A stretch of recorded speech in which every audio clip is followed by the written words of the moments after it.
When most executives think about the cost of a security breach, they think about the obvious things. The IT team working overtime, maybe hiring some consultants, perhaps a regulatory fine if things get really bad. But those visible costs are only the tip of the iceberg. The real financial damage from a security failure happens below the surface in ways that don't show up in your incident reports, but absolutely show up on your balance sheet, and sometimes for years after the breach itself. In this lesson, we're going to review the full financial impact of security failures. It'll be clear by the end why that $1 million breach your competitor reported probably cost them 5 to 10 times that amount when you count everything. So everyone sees the direct costs. There's the incident response. The moment you discover a breach, the meter starts running. Perhaps you have forensics teams trying to figure out what happened, IT staff working around the clock to contain the damage, and probably external consultants charging premium rates because you need help immediately. Then come the legal fees. You'll need attorneys for regulatory response, potential litigation,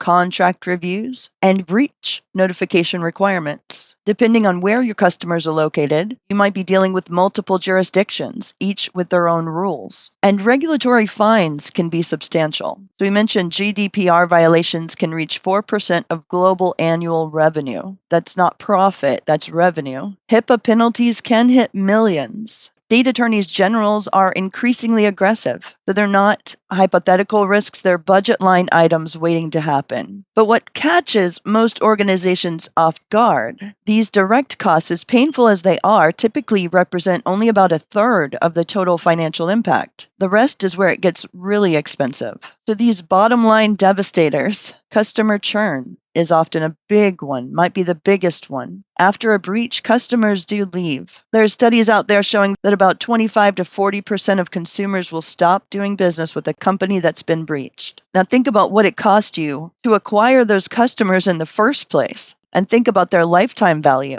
That's real money walking out the door, and it doesn't stop the day you close the incident. Then there's the damage to your brand and reputation. This one's more difficult to quantify, but it's still very real. How do you measure the deals that never happened because a prospect Googled your company and the first result was a news story about your data breach? How do you measure the partnership that fell through because their security team flagged you as a risk? Lost business opportunities compound over time. Enterprise customers increasingly require security certifications and clean track records. A breach can disqualify you from entire market segments for years. Insurance premiums go up, sometimes dramatically. Your cyber insurance carrier will reassess your risk. You'll pay more for less coverage. Some organizations find themselves effectively uninsurable for certain risks after a significant incident. And then there's operational disruption, and that's a silent killer. For months after a breach, your organization is not operating at full capacity. Your IT team is still cleaning up. Your security team is implementing new controls, and your employees are dealing with extra procedures and anxiety. Your executives are in meetings about the breach instead of meetings about growth.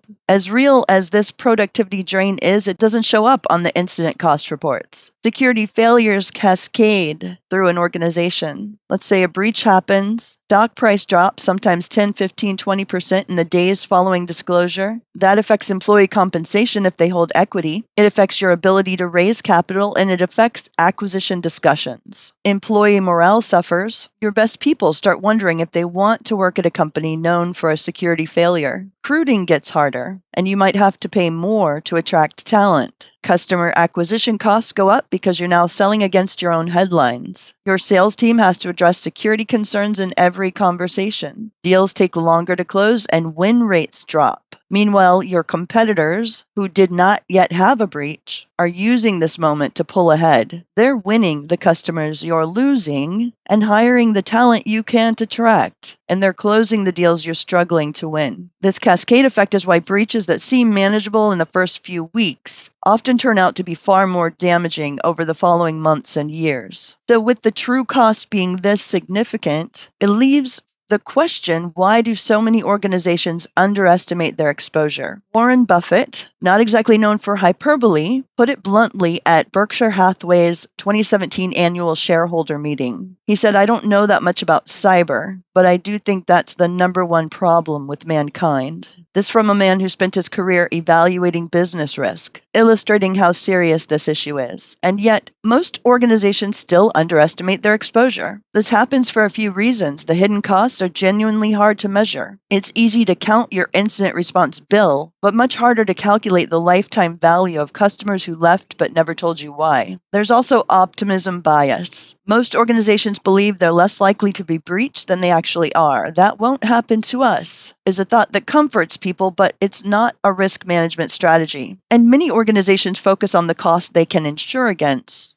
and ignore the ones they cannot. Your cyber insurance might cover forensics and legal fees. It won't cover your damaged reputation or the deals you did not win. And finally, security costs are often evaluated in isolation rather than in the context of business value. When you're deciding whether to invest an extra $100,000 in security, the question should not just be what's the probability of a breach times the direct cost. It should be what's the full business impact, including all the downstream effects. So we know security breaches cost far more than organizations realize, and the hidden costs often exceed the visible ones. Now, understanding the true cost of security failures is not about spreading fear. It's about making informed business decisions. When you understand the full financial impact, you can make a much stronger case for security investment. You can prioritize based on real business risk, and you can help your leadership team see security not as an IT expense, but as business protection. In the downloadable resource for this lesson, you'll find a breach cost calculator to help you estimate your organization's actual exposure across all these categories. Use it even if for a rough estimate, because that's better than the vague assumptions most organizations operate on. Coming up next, instead of looking at the costs of failure, we'll examine the business opportunities